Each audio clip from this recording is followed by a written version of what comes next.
पण सांगलीला कलेक्टर म्हणून काम करत असताना ह्या प्रश्नाशी माझी अगदी जवळची गाठ पडली.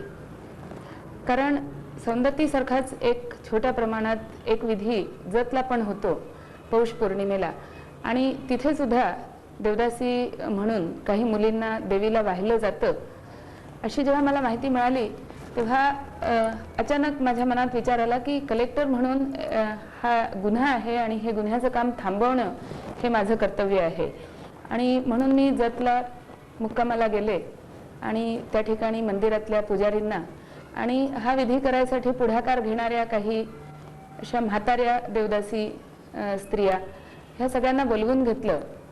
आणि आजच्या ह्या युगात अशा प्रकारे मुलींना काहीतरी अंधश्रद्धेच्या मागे लागून मुलींना देवीला सोडणं हे चूक आहे हे मी त्यांना समजून सांगायचा प्रयत्न केला. त्याचप्रमाणे ह्या प्रथेच्या विरुद्ध कायदा आहे आणि कायद्याखाली त्यांना शिक्षा होऊ शकते याची पण त्यांना माहिती दिली. परंतु नुसतं कायदा आहे आणि म्हणून तुम्ही हे काम थांबवा हे सांगून हे काम थांबणार नाही याची मला खात्री होती. आणि म्हणूनच ज्या काही मुली प्रत्यक्ष देवदासी म्हणून सोडल्या गेल्या होत्या अशा आजूबाजूच्या गावातल्या एक 50-60 देवदासी मुलींना मी मुद्दाम त्या दिवशी बोलवून घेतलं होतं जतला. आणि मी त्यांच्याबरोबर एक मोठी विस्तृत अशी मीटिंग घेतली आणि जवळजवळ 2-3 तास त्यांच्याबरोबर चर्चा केली. आणि त्या चर्चेत मी त्यांना बऱ्याच प्रकारे समजावून सांगायचा प्रयत्न केला की ही जी काही त्यांच्या मनात कल्पना आहे की देवीला नवस बोलला तर ती देवी नवसाला पावते, किंवा तो देवीचा नवस पूर्ण करायसाठी ह्या मुलींनी स्वतःचा बळी देणं हे मान्य करावं, किंवा एकदा देवदासी म्हणून सोडल्यानंतर त्यांनी देवदासींची जी काही परंपरागत कामं आहेत ती कामं केली नाही तर त्याच्याकरता देवीचा त्यांच्यावर कोप होईल. अशा सगळ्या ज्या काही समजुती होत्या या समजुती चुकीच्या आहेत. या समजुतींना काही आधार नाही. आणि त्याचबरोबर मी थोडासा खोलात जाऊन देव म्हणजे काय किंवा देवी म्हणजे काय अशा प्रश्नाची सुद्धा त्यांच्याशी चर्चा केली. आणि त्यांचं मत मी समजावून घेतलं. प्रत्येकजण हेच म्हणायची की देवीने आम्हाला सांगितलेलं आहे की हा देवीचा आदेश आहे की आम्ही जोगवा मागायला जावं किंवा आम्ही इतर काही व्यवसाय करू नये, इतर काहीही कामं करू नये.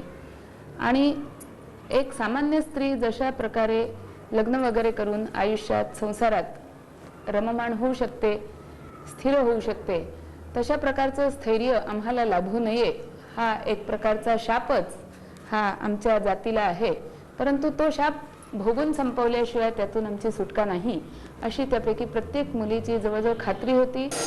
तिचे संस्कार तसे होते आणि त्याप्रमाणे तिची श्रद्धा सुद्धा तशी होती असं मला आढळून आलं. तेव्हा मी त्यांना एकच सांगितलं की आपल्यावर जो कोप करतो, आपल्यावर जो रागवतो, आपली जी काही अडचण आहे किंवा आपल्यात जो कमीपणा आहे, माणसात जो कमीपणा आहे, हा कमीपणा समजवून जो घेऊ शकत नाही आणि त्याच्याकरता जो रागवू शकतो अशी जी काही व्यक्ती आहे किंवा शक्ती आहे ही शक्ती देव नाही. आणि देव आपण कुणाला म्हणायचं तर एक अशी शक्ती की जिच्याबद्दल आपल्याला खात्री वाटली पाहिजे की आपल्या प्रश्नाच्या वेळी, आपल्या अडचणीच्या वेळी आपण त्याची आळवणी केली तर तो आपल्या मदतीला नक्की धावून येईल. शिवाय त्याची स्वतःची एक मूर्ती, त्याची एकूण पद्धत किंवा त्याच्या असलेली एकूण शक्ती ही अशी आहे की त्या शक्तीपर्यंत मी स्वतःच्या उन्नतीतून पोचू शकतो, मी स्वतः माझी उन्नती करून ते देवत्व प्राप्त करू शकतो आणि ते देवत्व प्राप्त करून घेण्यात मला सुद्धा त्या देवाची मदत मिळू शकते असा विश्वास आपल्याला त्या जर शक्तीबद्दल असेल तर ती शक्ती म्हणजे देव. परंतु आपण असं केलं नाही किंवा तसं केलं आणि म्हणून आपल्यावर कोप करील आणि मग त्यातून आपल्याला काहीतरी अत्यंत वाईट अशी शिक्षा देईल अशी जी शक्ती असेल तर तिला देव मानणं हे चुकीचं आहे. आणि या अंधश्रद्धेतून ह्या देवदासींनी बाहेर पडलं पाहिजे. हे सांगत असताना मला असं आढळून आलं की मी जे काही बोलत होते किंवा त्या मुली सुद्धा जे काही बोलत होत्या हे सगळं फारच ॲब्स्ट्रॅक्ट असं चाललेलं होतं. पण त्यांनी जेव्हा मर्मावरच बोट ठेवलं आणि त्यांनी विचारलं की आम्ही आमच्या आईवडिलांनी आणि समाजाने आम्हाला सोडून दिलेलं आहे, समाजात आम्हाला परत जाऊन स्थान मिळू शकत नाही, अशा परिस्थितीत आम्ही जोगवा मागायचा नाही, म्हणजे पर्यायाने एक प्रकारे भीक मागायची नाही, तर आम्ही दुसरं काय करू शकतो? हा प्रश्न हा फार मार्मिक होता आणि फार खरा प्रश्न होता, कारण त्या स्त्रियांना कुठेही शाळेचं दर्शन घडलेलं नाही, शिक्षण नाही, कुठल्याही प्रकारचं व्यवसायात्मक कला त्यांच्याकडे नाही. अशा परिस्थितीत आणि आईबापांचा आणि समाजाचा आसरा हा त्यांना नाही म्हटल्यानंतर जोगवा मागणं आणि भीक मागणं याच्या पलीकडे खरोखरच त्यांना काहीही उपाय शिल्लक उरत नव्हता, हेही मला तितक्याच प्रकर्षाने जाणवलं. आणि मला असं वाटलं की जितक्या हिरिरीने किंवा जितक्या तळमळीने मी कलेक्टर म्हणून माझा रोल काय असावा किंवा माझी जबाबदारी काय असावी आणि ही देवदासी प्रथा थांबवणं किंवा ह्या देवदासी मुलींना मंदिरात सोडलं जातं ते कृत्य आजच्या दिवस थांबवणं हे जितकी प्रकर्षाने मला माझी जबाबदारी वाटते, तितक्याच प्रकर्षाने या मुलींच्या या प्रश्नाला उत्तर देणं ही देखील माझी जबाबदारी आहे. आणि म्हणून मी त्यांच्याशी पुन्हा पुढे बोलले. मी त्यांना म्हटलं की तुम्ही जर शिकायला तयार असाल तर तुमच्या ह्या प्रश्नाचं उत्तर आपल्याला सापडू शकतं.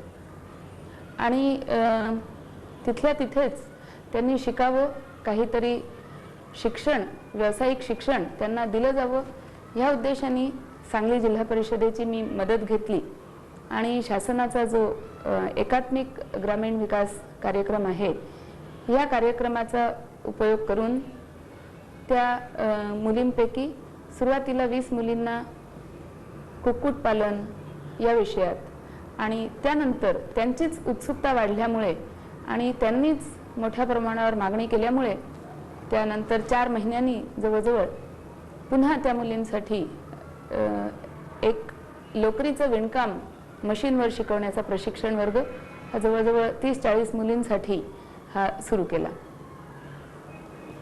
ज्या वेळेला हा वर्ग सुरू केला, हे दोन्ही वर्ग सुरू होते, चालू होते, त्यावेळेलाच त्यांच्या इतरही अडचणींची मला हळूहळू जाणीव होत होती. विशेषतः लोकरीच्या विणकाम प्रशिक्षण वर्गात मला असं आढळून आलं की ज्या वेळेला ह्या मुली प्रशिक्षित होतील, लोकरीचं काही विणकाम करू शकतील, त्यावेळेला त्या विणकाम केलेल्या वस्तूंना कुठे बाजारात खपवायचं, त्याची विक्री नेमकी कशी करायची, हा एक मोठा प्रश्न त्यांच्या समोर असणार आहे. त्याचबरोबर जेव्हा त्यांचं शिक्षण चालू आहे त्या काळात त्यांना शिकायसाठी जी लोकर लागते, ती लोकर ह्या कार्यक्रमामध्ये जी काही लोकर मिळत होती एकात्मिक ग्रामीण विकास कार्यक्रमाखाली, ती लोकर फार अपुरी पडत होती आणि पुढे मागे ह्यांच्या 6 महिन्याच्या प्रशिक्षणाच्या काळात हा प्रश्न त्यांना येणार आहे, ही जाणीव मला होती. आणि असे हे 2 प्रश्न माझ्या मनाच्या कोपऱ्यात कुठेतरी बसलेले असताना त्याच सुमारास सांगलीहून माझी बदली झाली. ती बदली या ठिकाणी पश्चिम महाराष्ट्र विकास महामंडळ या शासकीय महामंडळाच्या व्यवस्थापक संचालक या पदावर माझी बदली झाली. WMDC किंवा वेस्टर्न महाराष्ट्र डेव्हलपमेंट कॉर्पोरेशन हे महाराष्ट्र शासनाचं एक पब्लिक सेक्टर अंडरटेकिंग आहे आणि सांगली सकट एकूण 9 जिल्हे ह्या कॉर्पोरेशनच्या एकूण ज्युरिस्डिक्शनमध्ये येतात आणि त्या सर्व जिल्ह्यामध्ये समतोल औद्योगिक विकास साधला जावा, विशेषतः लघु उद्योगांच्या बाबतीत ही जबाबदारी ह्या आमच्या कॉर्पोरेशनवर आहे. इथे आल्या आल्या मला असं जाणवलं की देवदासींची आर्थिक उन्नती किंवा आर्थिक पुनर्वसन करायचं जे काही काम आपण सुरू केलं होतं सांगलीला, ते आर्थिक पुनर्वसन हे औद्योगिक माध्यमातून जर करायचं असेल तर त्यासाठी WMDC सारखी संस्था ही अत्यंत उपयुक्त ठरू शकते. याच्याकरता सुरुवात WMDC मध्ये अशी केली की औद्योगिक लोकर विणकाम जे ह्या देवदासी मुलींना शिकवलं जात होतं जतमध्ये, ते पुणे मुंबईसारख्या शहरात किंवा मोठ्या शहरात किती प्रमाणात खपू शकतं यासाठी एक मार्केट सर्व्हे आयोजित केला होता. मार्केट सर्व्हेसाठी त्या देवदासींनाच लोकर दिली होती, त्यांच्याकडून वस्तू तयार करून घेतल्या होत्या, त्याची मजुरी पण त्यांना दिली होती आणि या तयार करून घेतलेल्या वस्तू आम्ही वेगवेगळ्या एक्झिबिशन्समध्ये दाखवल्या, लोकांसमोर आणल्या आणि लोकांचा त्याच्याबद्दल एकूण लोकांची काय प्रतिक्रिया आहे हे आजमावून बघितलं. हे बघताना सगळ्यात आनंदाची गोष्ट अशी दिसून आली की हे जे काही उत्पादन केलं गेलेलं होतं लोकरीच्या वस्तूंचं, ह्याची क्वालिटी ही लोकांना ॲक्सेप्टेबल होती आणि बराच चांगला ह्याला आम्हाला प्रतिसाद मिळाला आणि लोकांनी मोठ्या प्रमाणावर या वस्तू विकत घेतल्या. त्यामुळे अशा प्रकारचं जर एक उत्पादन केंद्र चालवलं तर हे उत्पादन केंद्र यशस्वी होऊ शकतं असा एक निष्कर्ष आम्ही काढू शकलो. मग अशा प्रकारचं उत्पादन केंद्र एक ग्रुप ॲक्टिव्हिटी म्हणून जर चालवायचं असलं तर त्याच्यामध्ये उत्पादन करणारे हे जे काही 20 मुली आहेत, ह्यांच्याशिवायही इतर थोडीफार मंडळी लागतात. कोणी अकाउंट्स ठेवायला, कोणी बाजारातून कच्चा माल म्हणजे लोकर वगैरे आणायला, कधी बँकेची मदत लागते वर्किंग कॅपिटल करता आणि कधी बाजारात जाऊन आपला तयार माल खपवणं, ह्या सगळ्या मॅनेजमेंटच्या गोष्टी त्याच्यात येतात. तेव्हा विशेषतः हिशोब ठेवणं आणि त्यांच्या एकूण सर्व कामामध्ये सुसूत्रता ठेवणं यासाठी जर एखाद्या स्वयंसेवी संस्थेचं त्यांना सहाय्य मिळू शकेल तर ते त्यांच्या दृष्टीने फार उपयुक्त ठरेल असं वाटलं. त्यामुळे मार्केट सर्व्हेसाठी जेव्हा प्रयत्न चालू होते त्या योजनेखालीच एका स्वयंसेवी संस्थेला भगिनी निवेदिता प्रतिष्ठान सांगली या संस्थेला त्याच्यात आम्ही गुंतवून घेतलं होतं आणि त्यांना सांगितलं होतं की या देवदासींच्या एकूण प्रोडक्शन सेंटरवर, उत्पादन जिथे चालतं ह्या सेंटरवर तुम्ही तुमचं व्यवस्थापन थोडंसं ठेवा. आणि असं लक्षात आलं की त्यांच्याकडे असलेली एकूण माणसं किंवा त्यांची एकूण मॅनपॉवर कॅपॅसिटी ही या उपक्रमासाठी अपुरी पडायला लागली. तेव्हाच माझ्या असं लक्षात आलं की हा प्रश्न हा फक्त स्वयंसेवी संस्थांनाच भेडसावत आहे असं नाही, त्यांच्याकडे तर हा प्रश्न मोठ्या प्रमाणावर आहेच. शासनात सुद्धा, सरकारमध्ये सुद्धा हा प्रश्न मोठ्या प्रमाणावर आहे की चांगली मॅनेजमेंट करू शकतील अशी माणसं ही फार सहजासहजी मिळू शकत नाहीत. आणि दुसरीकडे हेही चित्र दिसत होतं की जो प्रशिक्षण वर्ग चालवला गेला होता आणि जो अजून चालूच होता, तो नुसता प्रशिक्षण वर्ग चालवून एकात्मिक ग्रामीण विकास योजनेचं खरं उद्दिष्ट हे साध्य होत नाही. याचं कारण असं की या उपक्रमामध्ये 2 मुद्दे गृहीत धरले जातात. पहिला मुद्दा असा की ज्यांना आपण काही व्यावसायिक प्रशिक्षण देणार आहोत त्यांच्याकडे उत्पादन केल्यानंतर स्वतःचा माल बाजारात खपवू शकायची जी काही एक ट्रेडिंग नॅक असावी लागते, आपला माल विकायची जी काही एक क्षमता असायला पाहिजे ती त्यांच्याकडे आहे असं गृहीत धरलेलं असतं. दुसरं असं गृहीत धरलेलं असतं की जर त्यांना त्यांचं संपूर्ण उत्पादन हे एक ग्रुप ॲक्टिव्हिटी म्हणून चालवायचं असेल तर ग्रुप मॅनेजमेंट जी काही करावी लागते किंवा अगदी वैयक्तिक पातळीवर जरी करायचं असलं त्यांचं उत्पादन, तरी ते करत असताना जी काही मॅनेजमेंट करणं आवश्यक असतं, उदाहरणार्थ हिशोब ठेवणं, आपले किती पैसे खर्च होत आहेत आणि त्याच्या पोटी आपल्याला किती उत्पन्न मिळतं आहे, हा एक साधा हिशोब, परंतु हा प्रत्येकाने जर त्याला व्यवसायात सफल व्हायचं असेल तर हा छोटा हिशोब प्रत्येकाला ठेवता यायलाच पाहिजे. अशासारख्या ज्या काही मॅनेजरियल एबिलिटीज आहेत त्या सर्वच माणसांमध्ये असतात असं गृहीत धरून आपण एकात्मिक ग्रामीण विकास योजनेखाली व्यावसायिक प्रशिक्षण देत असतो.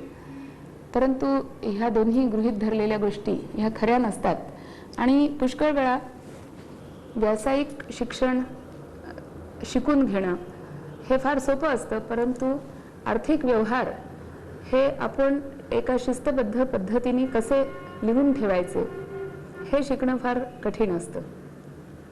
बाजारात आपल्या मालाला उठाव मिळावा यासाठी काय काय करावं हे शिक्षण हेही फार कठीण असतं.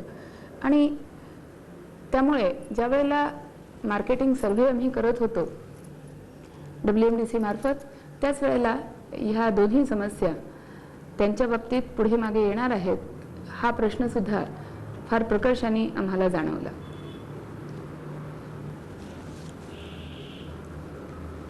पुढची WMDCची वाटचाल ही या प्रश्नाला कसं सोडवता येईल या दृष्टिकोनातून सुरू झाली.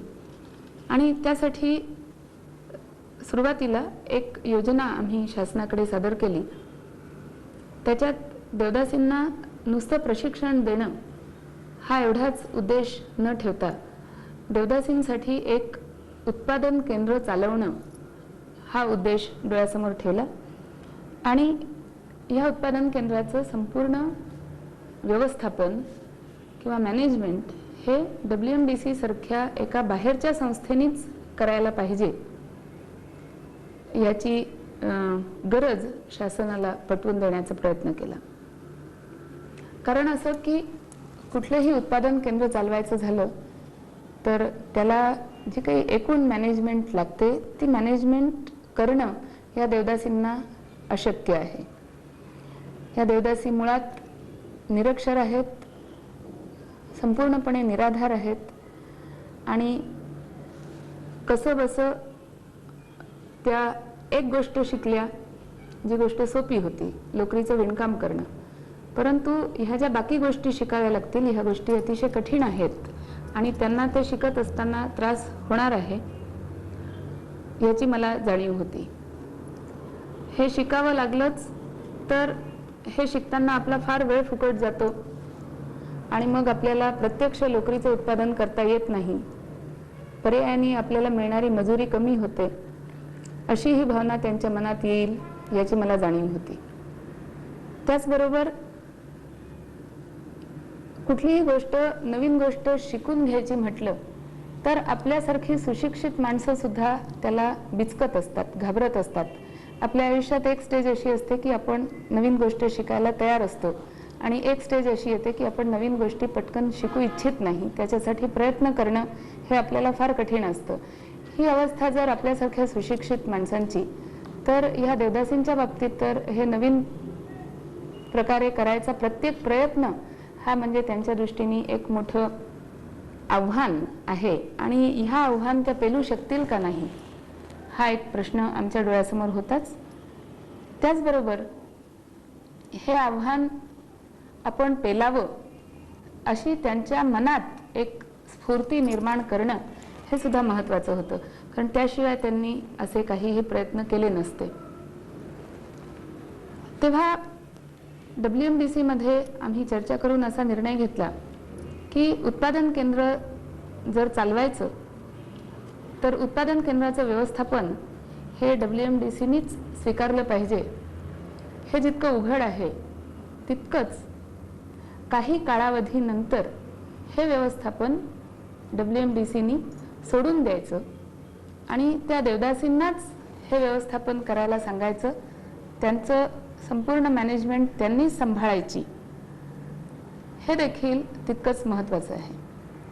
यासाठी साधारण 3 ते 5 वर्षाचा काळ हा पुरा पडेल आणि तेवढ्या वेळात देवदासींना मॅनेजरियल ट्रेनिंग संपूर्णपणे देता येईल असा WMDC मध्ये आम्ही विचार केला.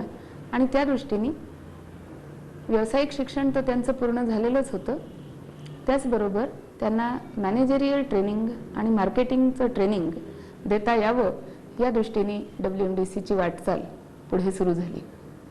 या दरम्यान जत बरोबरच गडहिंग्लज नावाच्या दुसऱ्या एका तालुक्याच्या ठिकाणी देखील असाच 45 देवदासींचा एक विणकामाचा प्रशिक्षण वर्ग सुरू केलेला होता.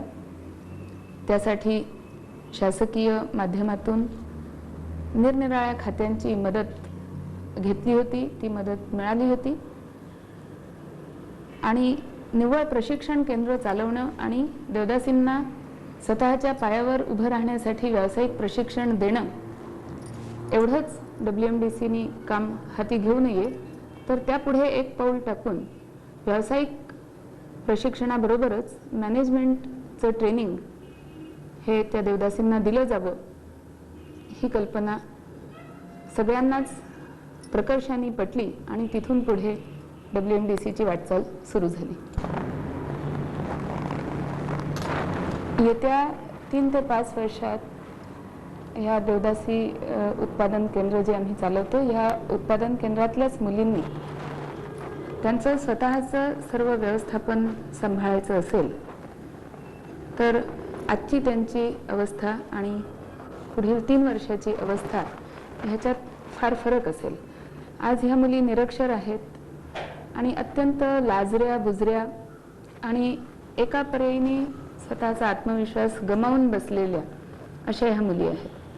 आणि जेव्हा त्यांना संपूर्ण व्यवस्थापन शिक्षण द्यायचं त्यावेळेला त्यांच्यात आजच्या अवस्थेपासून पुष्कळच मोठा फरक पडलेला पाहिजे. तेव्हा हे व्यवस्थापन शिक्षण कशा प्रकारचं असावं ह्याच्यात आम्ही बऱ्याच छोट्या छोट्या गोष्टींचा विचार केला आणि काही ह्याच्यात खास असे सब्जेक्ट्स मुद्दाम आयडेंटिफाय केले.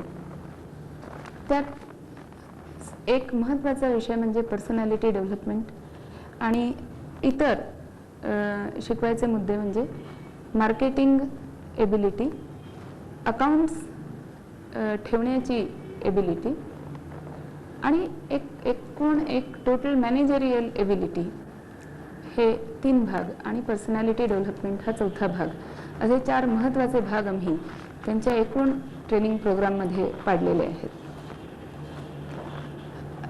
याचं कारण असं की नवीन ज्या गोष्टी शिकायच्या आहेत हे शिकत असताना माणसाला उत्साह वाटला पाहिजे, आपण शिकावं अशी त्याला मनातून एक स्वतः एक उर्मी वाटली पाहिजे. आणि ही उर्मी कुठून निर्माण होते तर त्या माणसाच्या हातात काही स्किल्स पाहिजे आणि त्याच्याकडे एक विचारवंत किंवा विचारशील असा मेंदू पाहिजे. ह्या 2 गोष्टी असल्या की एक आत्मविश्वास निर्माण होतो आणि नवीन गोष्टी शिकायची आवड निर्माण होते. त्याचप्रमाणे जगात कुठे कुठे काय काय चाललेलं आहे याची जाणीव माणसाला झाली तर त्याची कल्पनाशक्ती सुद्धा वाढते आणि आपण नवीन शिकावं यासाठी ही कल्पनाशक्ती सुद्धा पोषक ठरते. तेव्हा त्यांची पर्सनॅलिटी डेव्हलप होणं, व्यक्तिमत्वाचा विकास होणं हे त्यांनी इतर गोष्टी शिकून घेण्यासाठी एक अतिशय आवश्यक अशी गरज आहे. आणि व्यक्तिमत्व विकास म्हणजे काय तर थोडासा धीटपणा, थोडासा आत्मविश्वास, आपला प्रश्न काय आहे हा प्रश्न स्वतः नीट आकलन होणं आणि तो प्रश्न सोडवायसाठी आपल्याला काय काय करावं लागेल ह्याही गोष्टीचं आकलन होणं हे महत्त्वाचे विषय आहेत. त्याचबरोबर आपल्याला इतरांशी बोलून आपला प्रश्न त्यांच्या पुढे मांडता येतो का नाही आणि आपला प्रश्न समोरच्या माणसाला व्यवस्थित पटवता येतो का नाही हे महत्त्वाचे आहे. आज आपण बघतो की देवदासी किंवा समाजातल्या इतर सर्व दुर्बल घटकांसाठी शासनाच्या पुष्कळ योजना आहेत, पण ह्या योजना राबवत असताना एक सर्वसाधारण शासकीय अधिकारी असा विचार करतो की माझ्याकडे या योजना आहेत, जो कोणी माझ्याकडे येईल या योजनांबद्दल माहिती विचारेल त्याला मी ह्या योजनांचा उपयोग करून देऊ शकतो. पण या देवदासींची आजची अवस्था बघितली तर त्यांचं घर सोडून शासनाच्या योजना समजून घेण्यासाठी कोणापर्यंत जाण्याला सुद्धा जे काही आत्मविश्वास लागतो तो त्यांच्यात आज नाही. या पार्श्वभूमीवर शासकीय योजना त्यांच्या दारात नेऊन तरी पोचवायला हव्यात किंवा त्यांच्या मनात आणि त्यांच्या कृतीत एक प्रगल्भता निर्माण करायला हवी, जेणेकरून त्या वेगवेगळ्या शासकीय योजनांपर्यंत स्वतःच्या पायाने चालत जाऊन पोचू शकतील. हा एक महत्त्वाचा टप्पा ह्या शिक्षणातून आम्हाला गाठायचा आहे आणि यासाठी त्यांना प्रशिक्षण देऊ शकणारी जी काही ट्रेनर मंडळी आहेत, ही एका अतिशय उच्च कॅलिबरची आणि उच्च कॅपॅसिटीची पाहिजेत. ह्याच्यासाठी सामान्य शिक्षक घेऊन चालणार नाही. त्यामुळे ही संपूर्ण प्रक्रियाच एक अतिशय कठीण आणि ज्याला बराच वेळ लागेल अशी ही प्रक्रिया आहे. व्यावसायिक शिक्षण देणं हे आम्हाला एक फार सोपी गोष्ट वाटली. मशीनचं काम ह्या सर्वच देवदासी स्त्रियांनी अगदी हसत खेळत आणि आमच्या कल्पनेपेक्षा फारच लवकर शिकून घेतलं. पण हे पर्सनॅलिटी डेव्हलपमेंट आणि इतर जे सर्व मॅनेजरियल ट्रेनिंग त्यांना द्यायचं आहे, ह्या कामाला बराच वेळ लागणार आहे ह्याची आम्हाला पूर्णपणे जाणीव आहे. आणि आत्तापर्यंत जे काम ह्या बाबतीत झालेलं आहे ते सुद्धा ही जाणीव ठेवूनच झालेलं आहे. पर्सनॅलिटी डेव्हलपमेंट आणि एकूण मॅनेजरियल ट्रेनिंग ह्या ज्या देवदासींना द्यायचं आहे त्याच्यात त्यांना काय काय गोष्टी शिकाव्या लागतील ह्याची आम्ही एक छोटीशी यादी केली.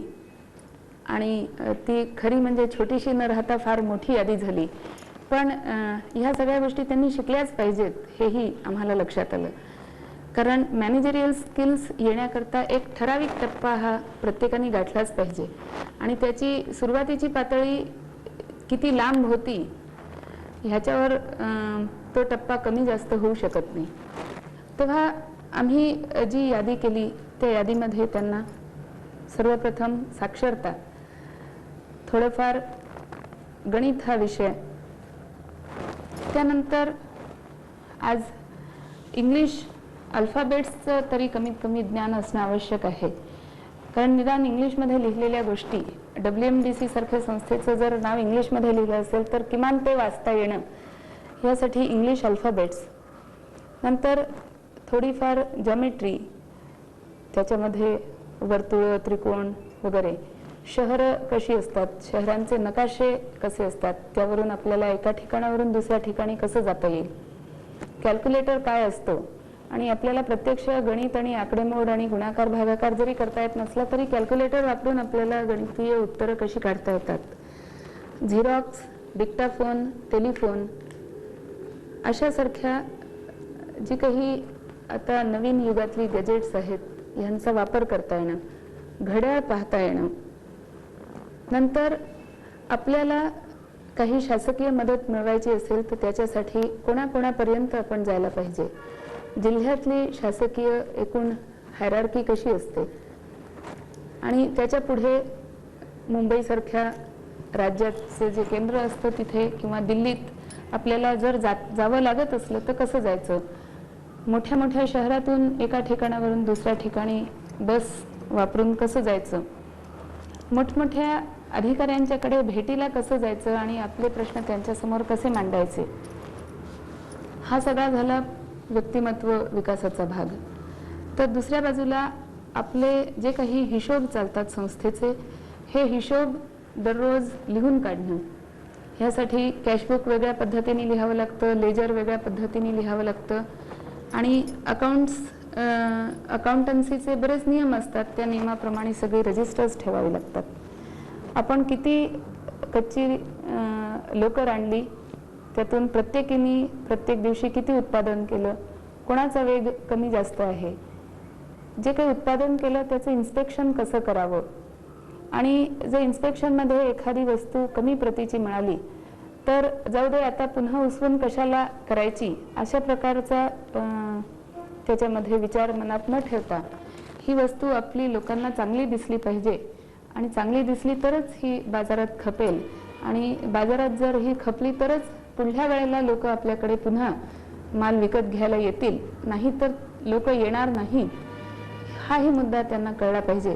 त्या दृष्टीने त्यांच्या कामाचं आपापसात इन्स्पेक्शन करणं, त्याचबरोबर क्लीनलीनेस कामात असणं, स्वच्छता असणं, लोकर मळू न देणं, वस्तू तयार झाल्या की त्याचं तिथल्या तिथे पॅकिंग करणं, त्यांचं वजन करणं, त्यांची किंमत ठरवणं, त्यानंतर पावत्या फाडणं, वस्तू तयार झालेल्या असतील तेव्हा त्याला किमतीचे टॅग्स लावणं, या सर्वच गोष्टी त्यांना हाताळता आल्या पाहिजेत.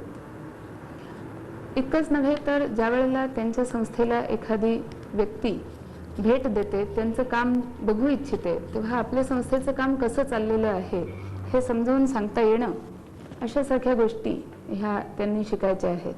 आणि त्या दृष्टीने WMDCनी गेलं वर्षभर सातत्याने प्रयत्न सुरू केलेले आहेत.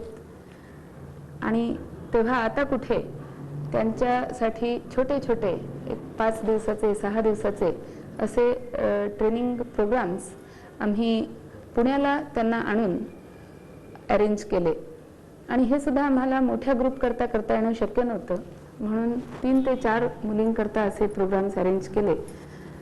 त्याच्यामधून त्यांची शिकून घेण्याची कॅपॅसिटी कुठपर्यंत आहे आणि मुख्य म्हणजे शिकून घेण्याची हौस त्यांच्या मनात निर्माण झालेली आहे का नाही, ह्या 2 गोष्टी आम्हाला कळल्या. त्यांच्या मनात हौस निर्माण होण्यासाठी सातत्याने आम्ही त्यांना 2-3 गोष्टी सांगत आलेलो आहोत. एक म्हणजे ह्या गोष्टी न शिकून घेण्याने त्यांचा काय तोटा आहे. कारण उद्या WMDC काय किंवा एखादी सेवाभावी संस्था काय किंवा त्यांच्यातलंच कोणीतरी 1 का 2 माणसं, 1 का 2 मुली पुढे आल्या आणि त्यांनी संबंध मॅनेजमेंट मी तुमच्या वतीने करतो असं सांगितलं, तरी त्यांनी एक लक्षात ठेवलं पाहिजे की जो माणूस मॅनेजमेंट करत असेल त्या माणसाच्या चुका होऊ शकतात आणि त्या चुका जर झाल्या तर त्याचा जो काही तोटा सोसावा लागेल हा या मुलींनाच सोसावा लागणार आहे. काही चुका अजाणतेपणी होतात, पण काही चुका जाणून बुजूनही केल्या जातात. ही आपल्या समाजातली खरी परिस्थिती आहे. तेव्हा मॅनेजर म्हणून जी कोणी व्यक्ती त्यांच्या संस्थेत काम करायला येईल, ती व्यक्ती स्वतःचं काम चोखपणे करते का नाही हे तपासता येणं हे या सर्व देवदासी स्त्रियांच्या दृष्टीने अत्यंत आवश्यक आहे. आणि ते तपासता येण्यासाठी ते मॅनेजरियल काम त्यांना स्वतः करता येणं आवश्यक आहे. आम्हाला असं वाटतं की 2 वेगवेगळ्या देवदासी स्त्रिया, दोघींना आम्ही विणकाम शिकवलं आणि दोघींनाही कॅशबुक कसं लिहावं आणि हिशोब कसे लिहावे हे शिकवलं, तर निश्चितचपणे त्यातली एखादी अशी असेल की जिला विणकामाचं काम हे जास्त चांगल्या रीतीने करता येईल, दुसरी अशी असेल जिला कॅशबुक लिहिण्याचं काम जास्त चांगलं करता येईल. परंतु काम अजिबात न येणं आणि काम येणं हा मुद्दा आणि काम जास्त चांगल्या तऱ्हेने करता येणं हा मुद्दा, हे 2 अतिशय वेगळे आणि महत्त्वाचे मुद्दे आहेत असं मला वाटतं. काम खूप चांगल्या रीतीने करता येणं, आपली एफिशियन्सी 80% ऐवजी 95%, 99% असणं आणि काम अजिबात न येणं ह्याच्यात पुष्कळ फरक आहे. आणि त्यामुळे कमीत कमी व्यवस्थापकीय कामं, हिशोबाची कामं अजिबात आम्हाला करता येत नाही, बँकेत आम्हाला अजिबात जाता येत नाही. ही जी काही आजची ह्या देवदासींची परिस्थिती आहे ह्याच्यातून त्यांनी बाहेर येणं हे अतिशय महत्त्वाचं आहे. हा मुद्दा याच भाषेत त्यांना समजावून सांगितल्यानंतर तो त्यांना समजला, पटला आणि इथून पुढे इतर कुणीही आमचं एक्सप्लॉयटेशन करू शकू नये यासाठी या गोष्टी आम्ही शिकल्या पाहिजेत हे त्यांनीच मला वेळोवेळी बोलून दाखवलं. एकदा हा विश्वास किंवा एकदा हे आपण केलं पाहिजे या जाणीवेनी त्यांच्या मनाची पकड घेतल्यानंतर दुसरा महत्त्वाचा प्रश्न उरतो तो हा की त्यांची प्रत्यक्ष कॅपॅसिटी किती आहे. तर ह्या निरक्षर स्त्रिया आहेत, कधीही शाळेचं तोंड, पुस्तकाचं तोंड बघितलं नाही आणि समाजात वावरताना जोगवा मागितल्याशिवाय इतरही काही गोष्टी करता येतात हेही माहीत नाही. अशा ह्या मुलींना जेव्हा आम्ही इतर गोष्टी शिकवायला सुरुवात केल्या, अगदी साक्षरतेपासून सुरुवात केली, त्यांनी स्वतःचं इन्स्पेक्शन करावं यापासून सुरुवात केली, ह्याच्यामध्ये प्रत्येकीचा शिकून घेण्याचा वेग हा कमी जास्त आहे. पण आज ह्या मुली कॅल्क्युलेटर वापरून गणित करू शकतात. आज ह्या मुली सगळ्याच नाही पण काही सायकल चालवू शकतात. ह्या मुली स्वतः अकाउंट्स लिहितात.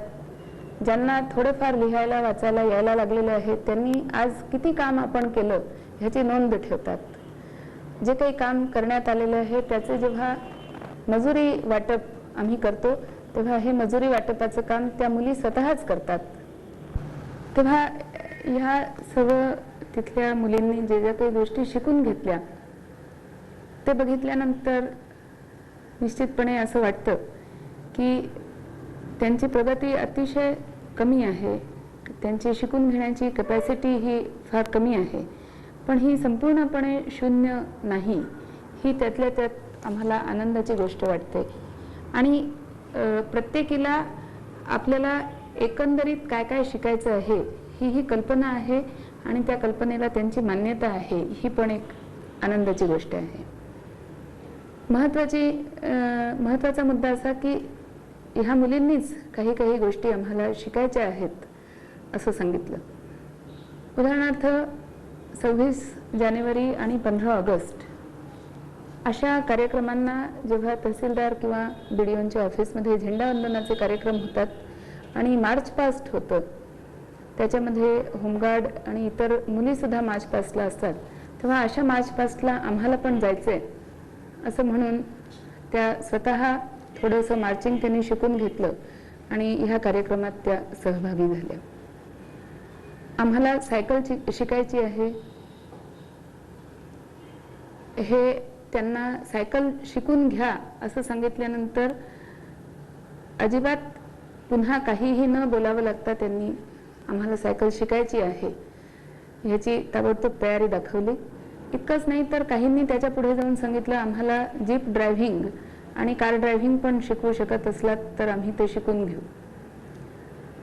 जेव्हा त्यांना कॅल्क्युलेटर दाखवला तेव्हा तो त्यांनी इतक्या चटकन आत्मसात केला की त्यांना वेगळी गणित शिकवायची आवश्यकता पडली नाही. त्यांना जेव्हा कम्प्युटरचं काम दाखवलं तेव्हा हे काम आम्हाला पण शिकवा आणि आम्ही हे काम करू शकू असं त्यांनी सांगितलं. टायपिंगचं काम आम्ही शिकून घेऊ, आम्हाला शिकवा, ही त्यांचीच मागणी होती. आणि टेलिफोन तर त्या सर्रास चांगल्या तऱ्हेने करतात. एका कार्यक्रमाच्या प्रसंगी फोटो काढायचे होते, त्यावेळेला त्यांनी स्वतःच कॅमेरा हँडलिंग आम्हाला शिकवा आणि आम्हाला काही फोटो काढायची संधी द्या असं सांगितलं. यावरून आम्ही जे काम करतो त्या काम करणाऱ्या आमच्या व्यक्तींचा सुद्धा एक आत्मविश्वास वाढलेला आहे की ह्या देवदासींना नवीन नवीन गोष्टी आपण शिकवून लवकरच त्यांना सामाजिक प्रवाहात आपण आणू शकतो. ही महत्त्वाची गोष्ट मला अशासाठी वाटते की बऱ्याचशा चांगल्या स्वयंसेवी संस्थांच्या बाबतीत जो आज एक मोठा प्रश्न आढळून येतो की त्यांना त्यांच्याकडे काम करायला चांगले हँड्स हे अतिशय कमी असतात. तेव्हा मला असं वाटतं की ज्या काही बेनिफिशरी ग्रुप्स अशा संस्था निवडतात आणि त्या काही ग्रुप्स करता काही चांगले कामं हातात घेतात, तेव्हा अशा ग्रुप्सना ह्या व्हॉलंटरी एजन्सीजनी सुद्धा स्वतःची मॅनेजमेंट स्वतः करायला शिकवली आणि व्हॉलंटरी एजन्सीजनी सुद्धा स्वतःच्या डोळ्यासमोर एक ध्येय बाळगलं की 3 ते 5 वर्षात आपण ह्या ग्रुपपासून वेगळं व्हायचं.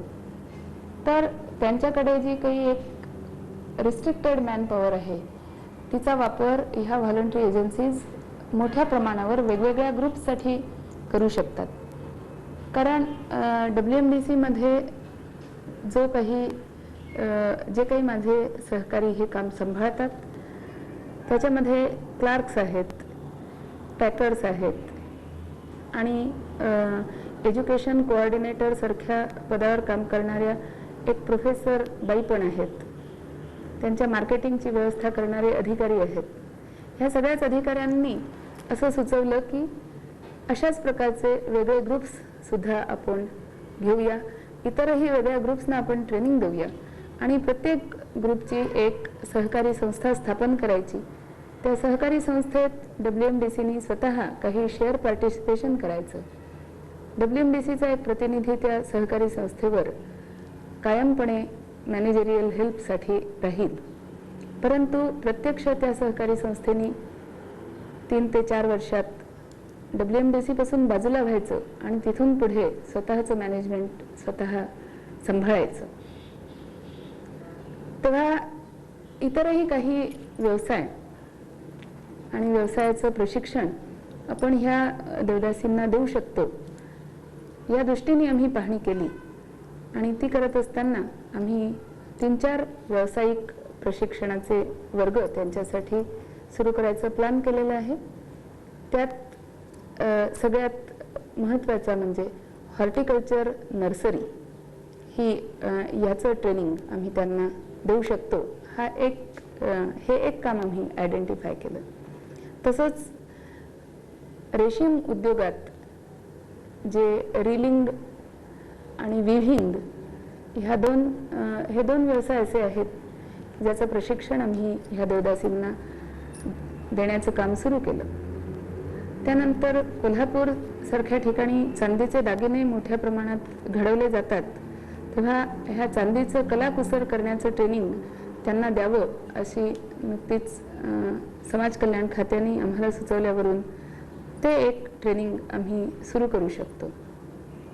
अशा प्रकारचं वेगवेगळं ट्रेनिंग ह्या देवदासी स्त्रियांसाठी यावर्षी किंवा येत्या 2 वर्षात आम्ही सुरू करू शकतो आणि येत्या 2 वर्षातच अजूनही काही ट्रेनिंग प्रोग्राम्सचा विचार करून आम्ही ते मोठ्या प्रमाणावर राबवू शकतो अशी खात्री ही माझ्याबरोबर काम करणाऱ्या सर्व सहकाऱ्यांच्या मध्ये त्यांच्या मनामध्ये झालेली आहे.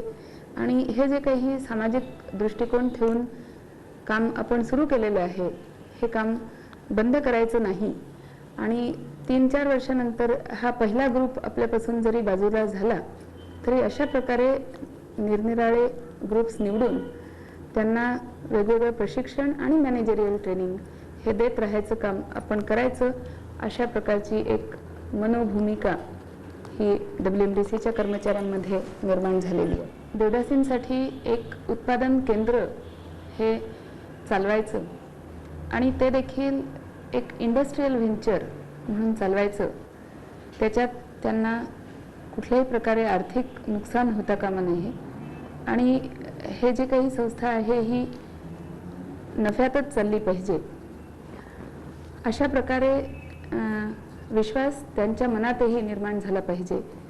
ही भूमिका ठेवून WMDC मार्फत जे आज देवदासींच्यासाठी काम चालवलं जातं त्याचबरोबर इतर शासकीय योजनांचा जो काही फायदा असेल तो त्यांना प्राप्त करून देणं ही सुद्धा एक जबाबदारी WMDCने स्वीकारलेली आहे.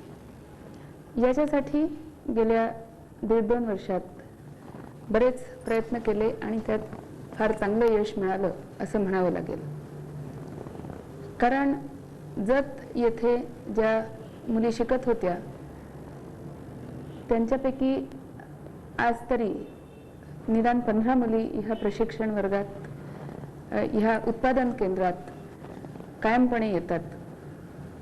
तेव्हा यांना जवळच्या जवळ राहायला घर बांधून देणं हे आवश्यक होतं. ही विनंती सांगली जिल्हा परिषदेला केल्यानंतर त्यांनी ह्या 15 मुलींसाठी छोटी घरकुलं त्यांच्या योजनेतून बांधून दिली. त्यानंतर ह्या मुलींसाठी एकत्रितपणे काम करायला एखादी वर्कशेड असावी या विचाराने राष्ट्रीय केमिकल फर्टिलायझर्स या संस्थेकडे आम्ही गेलो तेव्हा त्यांनी जत येथे एक वर्कशेड बांधून देण्याचं कबूल केलं. त्यानंतर सगळ्यात महत्त्वाची जी मदत मिळाली ती केंद्र शासनाच्या महिला आणि बाल कल्याण विभागाकडून. कारण देवदासींसाठी नुसतं व्होकेशनल ट्रेनिंग हे अपुरं पडेल आणि त्यांना व्यावसायिक आणि मॅनेजरियल ट्रेनिंग हे दिलं गेलं पाहिजे. पर्सनॅलिटी डेव्हलपमेंटसाठी त्यांच्या प्रयत्न केला पाहिजे आणि या संपूर्ण कामाला 3-1 वर्ष सहज लागतील हे त्यांना सांगितल्यानंतर 3 वर्षासाठी अशा प्रकारे जो काही स्टाफचा खर्च येईल किंवा ह्या ट्रेनिंगसाठी जो काही खर्च येईल तो उचलण्याची त्यांनी तयारी दाखवली. मला वाटतं की संपूर्ण देशात अशा प्रकारचं ट्रेनिंग हे प्रथमच सुरू झालेलं आहे आणि त्याला पैसे देऊन ही भूमिका केंद्र शासनाने पहिल्या प्रथमच स्वीकारलेली आहे. त्याचबरोबर गडहिंग्लज येथे ज्या 45 देवदासी मुली प्रशिक्षण घेतलेले आहेत त्यांच्यासाठी सुद्धा एक वर्कशेड आणि वर्किंग वुमन हॉस्टेल बांधण्याकरता केंद्र शासनाच्याच ह्या महिला आणि बालकल्याण विभागाने पैसे दिलेले आहेत आणि त्यातून गडहिंग्लजला त्यांचं वर्किंग वुमन्स हॉस्टेल बांधण्याचं काम सुरू केलेलं आहे.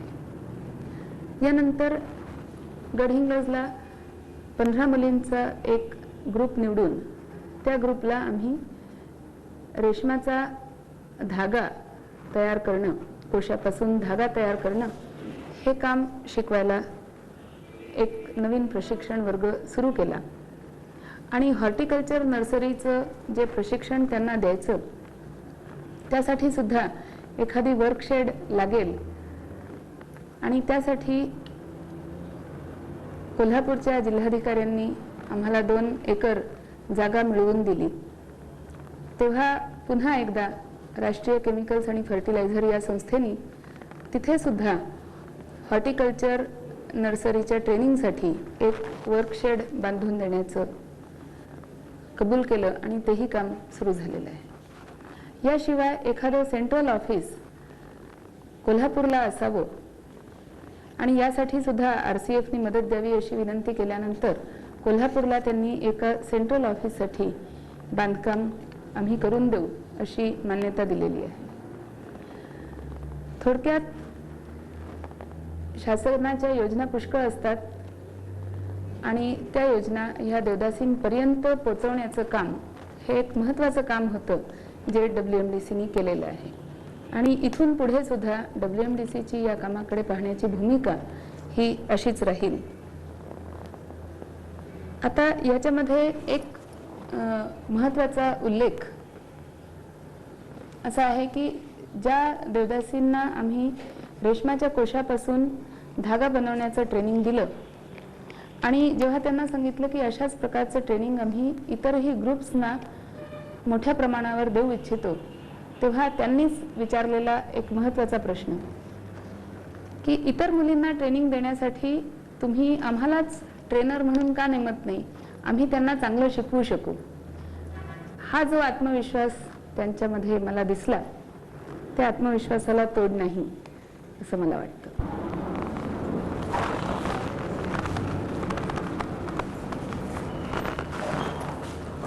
या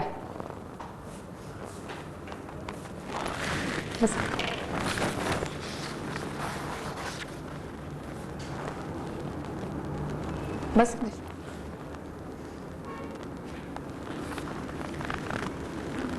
इकडे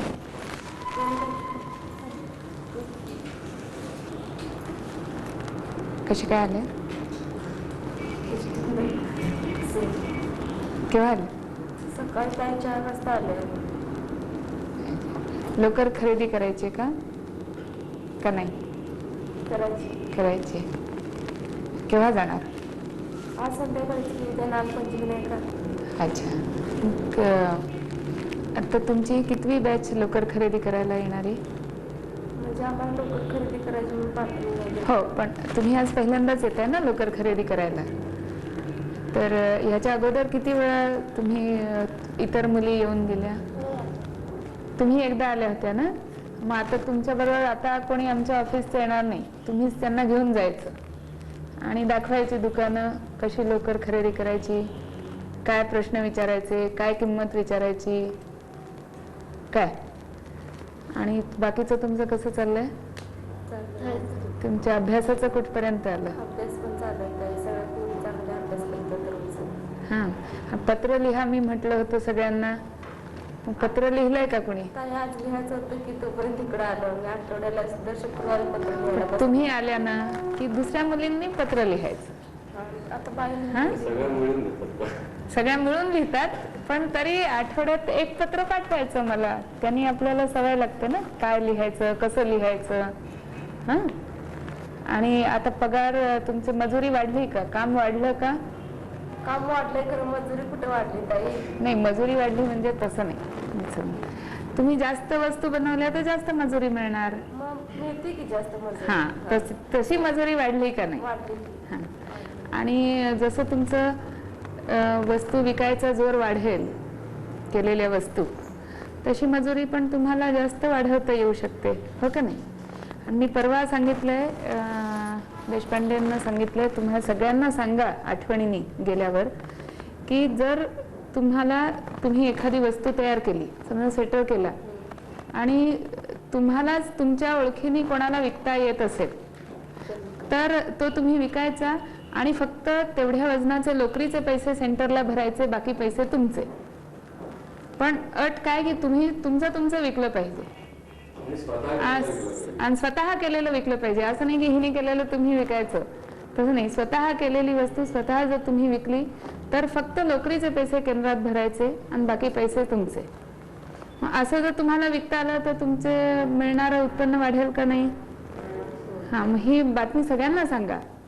कारण परवा मी आले होते तुमच्या केंद्रावर तेव्हा शालूबाई ना, चारुबाई, तिला मी सांगितलं होतं. तुम्हाला सगळ्यांना कळलंय का नाही ही बातमी मला माहिती नाही. काय कळलं आम्हाला, ऐकलं, सांगितलेलं तुम्ही. हां, मग कोणी विकले का पैसे वस्तू? मग काय उपयोग बातमी सांगून? आणि मंगल जाते का? नाही ताई, नाही म्हणाली. नाही म्हणाली. काय झालं आता? नाही म्हणाली. त्यांच्या घरातले नकोच म्हणतात, कोल्हापूरला जाऊन नको म्हणतात का? मंगलच घाबरली? मंगल बी घाबरते आणि घरातले आणि तिला त्यात हे करतात म्हटल्यावर ती नाहीच म्हणाली, चालतच नाही. मग आता काय करणार तुम्ही? शिकायला तर पाहिजे ना कोणीतरी. पाहिजे की. मग तुमच्यातलं कोणी शिकणार आहे का? काय घरात पाठवत नाही, आमचं मन माप शिकायला तयार आहे, कारण घरातले लोक सरळ आहे, त्याला काय करायचं सांग.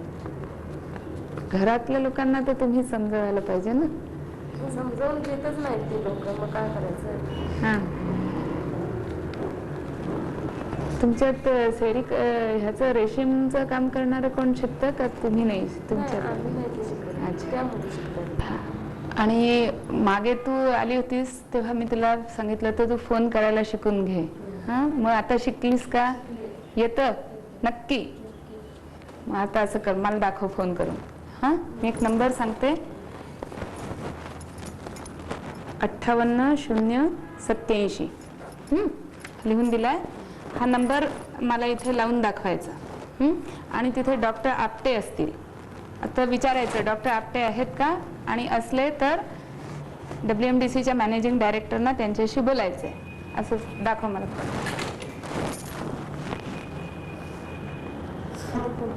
हां, लाव ना, तुला येतं ना लावता? हां,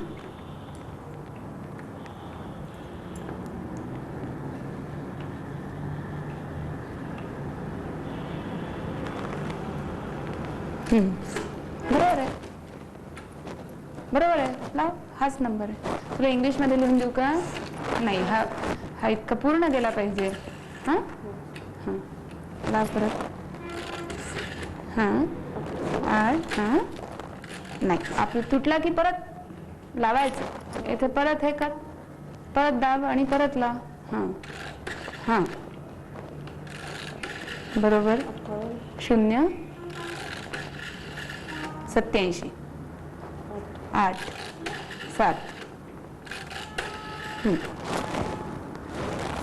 बोलू. हां, विचार ना त्यांना. हॅलो, डॉक्टर आपटे आहेत डॉक्टर का? आपटे आहेत का? ना सांग ना, WMDCच्या मॅनेजिंग डायरेक्टर. WMDCच्या मॅनेजिंग डायरेक्टरला फोन करायचा, डॉक्टर आपटेला बोलायचंय. बोलायचं.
जोमाबाई, मी आत्ताच देशपांडे बँक आणि देठणकर बँकेकडनं तुमचा रिव्ह्यू घेतला की कोण महिन्याला कसं कसं शिकलं, काय काय शिकलं. हां, तर तुम्ही मला परत एकदा सांगा, आपण जेव्हा अगदी सुरुवातीला जमलो तेव्हा काय काय शिकायचं ठरलं आणि आता आपण कसं कसं शिकतो.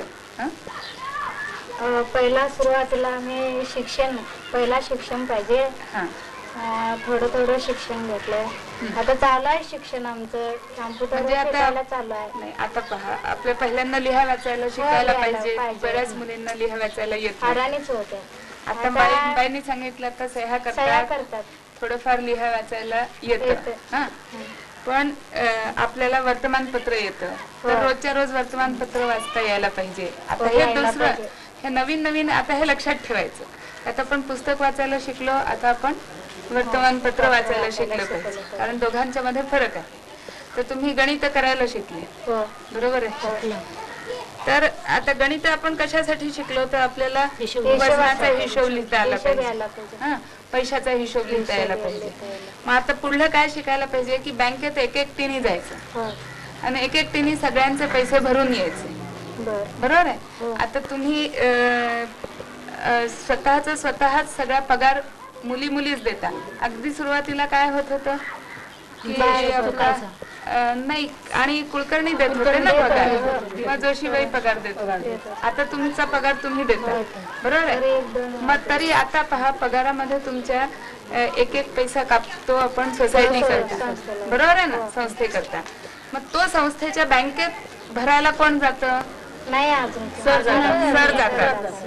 ते तुम्ही काम आता पुढे शिकलं पाहिजे, बरोबर. मुलींचा पगार तुम्ही देताय ना, तसं बँकेचे जे पैसे कापून ठेवले आपण, ते पैसे भरायला बँकेत आता तुम्ही मुलींनी गेलं पाहिजे.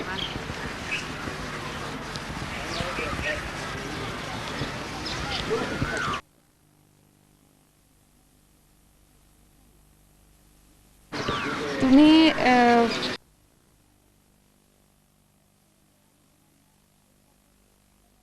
बरोबर आहे. आणि तुम्ही म्हणता की जट येते आणि जोगवा नाही मागितला तर देवीचा कोप होतो, आणि तुमच्या सौंदर्याला नाही गेलं तर देवी रागवते. आता मला सांगा की देवीला आपण आई म्हणत असलो तर मुलांनी काही चूक का केल्या, काही केल्या तर आई रागवून अगदी फार वाईट शिक्षा करते का? तसं आपण फार काही देवी तुम्हाला चांगलं काम करा असं जास्तीत जास्त म्हणून, पण तुम्ही लोकांच्या समोर लाचार व्हायचं, जोगवा मागायचा आणि कुठेतरी कोणाच्या दारात तरी उभं राहायचं, हे तुम्ही सोडलं पाहिजे.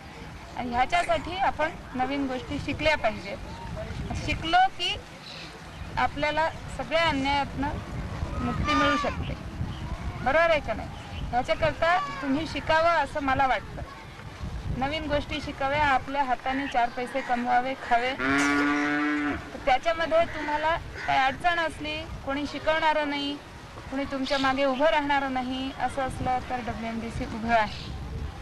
पण आम्ही शिकणारच नाही आणि मग आता आम्ही काय करू शकतो असं नाही म्हटलं पाहिजे. तर कोणाकोणाला शिकावं असं वाटतं, काय शिकावं असं वाटतं, आणि आम्ही शिकू असं जेव्हा तुम्हाला वाटेल की आपण नवीन गोष्ट शिकू आणि शिकू शकतो, त्यावेळेला मग दुसरे माणूस तुमच्यावर काही अन्याय करू शकणार नाही. तुम्हाला गौराबाई माहिती आहे ना सर्वांना, सलवादे माहिती आहे. ती कितीतरी वेळा सांगत असते की बायांनो, तुम्ही देवदासी असाल तर तुमच्या मुलीला कमीत कमी देवदासी म्हणून सोडू नका, बरोबर आहे ना. पण तरी तुमच्या जातीत देवदासी बाई आहे, ती देवदासी स्वतःच्या मुलीला परत देवदासी सोडते, बरोबर आहे ना. किती लहान वयापासून सोडतात सांगा मला. मग किती वर्षाचे? तरी 6-7 वर्ष. मग आता तुमच्यात सुद्धा पुष्कळ मुली आहेत ना ज्यांना 6-7 वर्षी आईने सोडून दिलं, बरोबर आहे का नाही. मग तो आईने तिच्यावर अपराधच केलाय का नाही. मग तुम्ही विचारलं पाहिजे की मला काय म्हणून देवीला सोडलं. मग काय तरी असं कारण संकष्ट सांगेल बघतो. हा, मग संकष्ट, आईचं संकष्ट निवारण करण्यासाठी मुलीने का बरं आपलं आयुष्य मातेर घालवायचं सांगा मला. आई वडिलांच्या विचाराप्रमाणे चालायला पाहिजे की. असं कोणी म्हटलं? इच्छेप्रमाणे चालायला पाहिजे. चांगलं सांगत असतील तर, आणि सांगत असतील की तू तळ्यात उडी मारून जीव दे, तर तू जाणार का आई वडिलांच्या इच्छेप्रमाणे जीव द्यायला? मग हे सुद्धा तुम्हाला एक प्रकारे जीव द्यायलाच सांगितलेलं आहे, बरोबर आहे का नाही? हा, त्याच्या विरुद्ध तुम्ही बोललं पाहिजे. आणि हे बोलायची ताकद येते नवीन गोष्टी आपण शिकलो तर, बरोबर आहे का नाही?